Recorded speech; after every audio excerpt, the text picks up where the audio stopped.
Hello, everybody. It's been a long time. I know, it's been a while. Here I am, going to try and get on here more often. There's been a lot going on for me. Moved out here. I'm living out here now. My parents' property in Brooks. I got me a camper.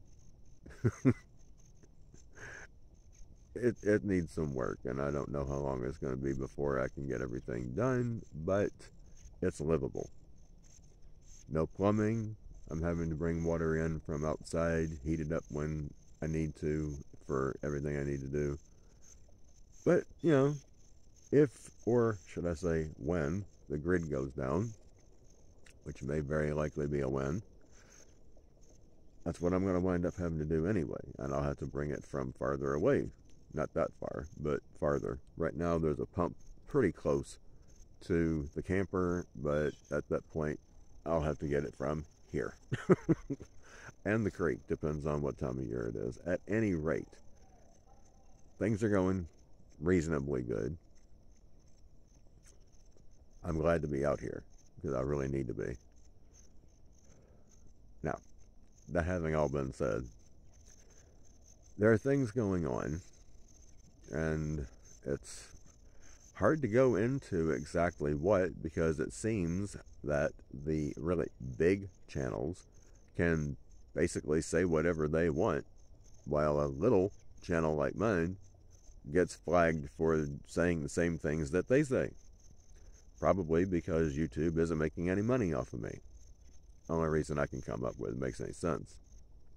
At any rate, there is a country over in Eastern Europe, you know which one I'm talking about, that really doesn't deserve any help from anybody.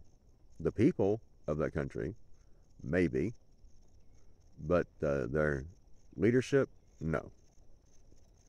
No, they're a bunch of Ashkenazis, and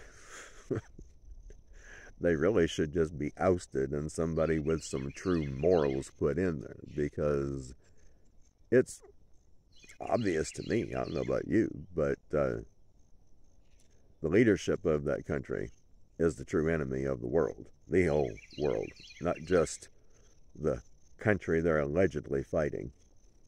They are the enemy of the free world. That is my opinion, of course.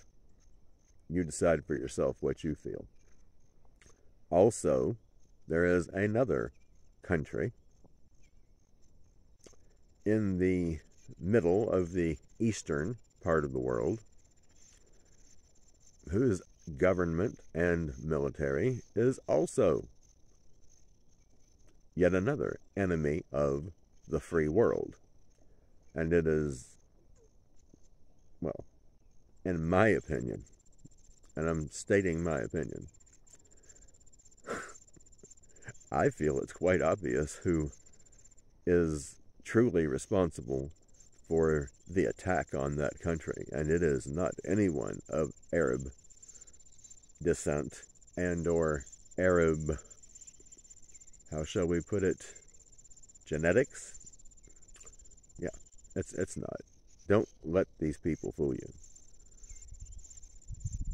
The government and the military of that country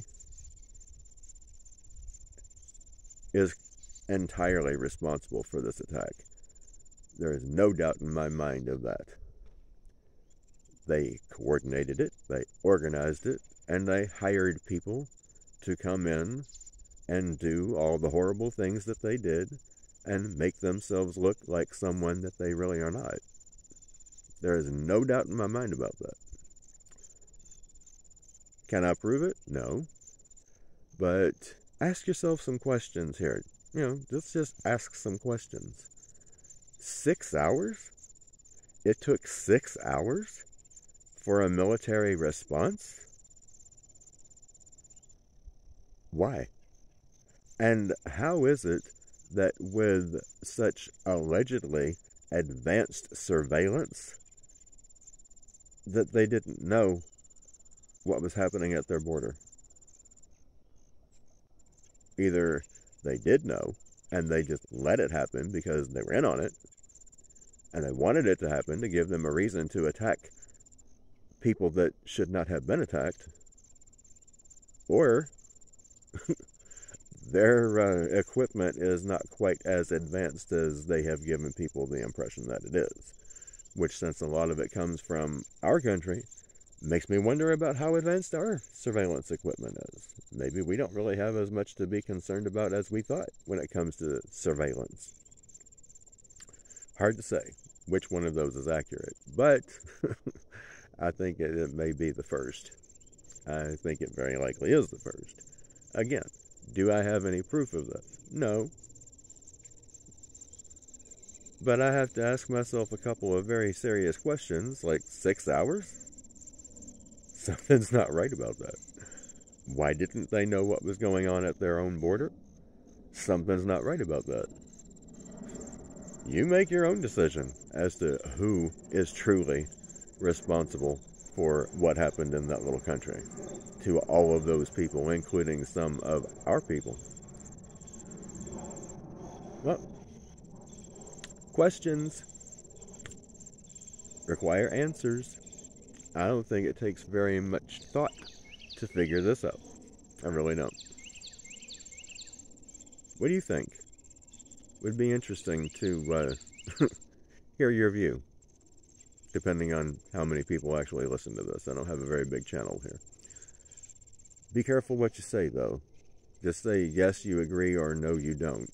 Don't get into too much detail, because that would get the channel in deep doo-doo, which it's already gotten into some doo-doo, because they like to tell me that I have made an inappropriate comment, but they don't want to let me see what the comment was because they've removed it. Well, you can still show me what it was, but they don't want to do that because they don't want me to know what it was that I said that they feel it was inappropriate, because they want me to do it again so that they can say, oh, we got to take your channel down now. At any rate, that's where we are. This is all nothing but distraction, unfortunately. Very unfortunately. It's a distraction that's costing a lot of grief and a lot of life. Till next time, be unified with Christ and with each other. Don't be hating on people. That's not what he wants. We need to work together to get through what we have coming. Oh, yeah, definitely need to work together. Don't forget, now I'm hearing from my sources that oil could potentially go up to $300 to $400 a barrel. And if that happens, we're looking at gas prices going up to around $30 to $40 a barrel. Excuse me, a gallon. Yeah, $30, $40 a gallon. Once the diesel gets to $8 a gallon, guess what happens? There will be no trucks moving anywhere, moving anything anywhere. No trains either. You know why? Because it will cost these people way too much money for the fuel, for it to be worth their time to bother moving anything. Keep that in mind. Be looking for that $8 a gallon mark on diesel. Till next time, Mr. Unity, signing out.